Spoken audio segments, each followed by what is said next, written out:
মানে আমাদের বিবেক ভগবান দিয়েছেন, ওই বিবেকটাকে একটু কাজে লাগাতে হবে। কি করতে হবে গো মা?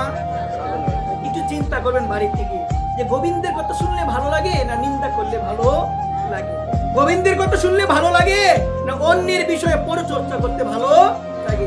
গোবিন্দের কথা শুনতে ভালো লাগে না অন্যের বিষয়ে আলোচনা করতে ভালো লাগে? গোবিন্দের কথা শুনতে ভালো লাগে না অন্যের ঘরের মধ্যে কি হচ্ছে ওইটা আলোচনা করতে ভালো লাগে? একবার প্রেম সে বলো, কোনটা ভালো লাগবে? 1000 বার চিন্তা করলেও আপনার বিবেক বলবে গোবিন্দের কথা শুনলেই ভালো লাগবে। একবার প্রেম সে বলো। কিন্তু কথা হলো মা, আমরা নিন্দাও করি, আমরা সমালোচনা করি, একটা বারও আমাদের বিবেককে প্রশ্ন করি না, এই নিন্দা করে, এই সমালোচনা করে আমার কোনোদিন আত্মকল্যাণ হবে কি না আমার নিজের কল্যাণ হবে গো মা? আমার নিজের কল্যাণ হবে? আমরা সবাই কিন্তু জানি সমালোচনা নিন্দা করলে কখনো আমাদের মঙ্গল হবে না। একবার প্রেম সে হলো।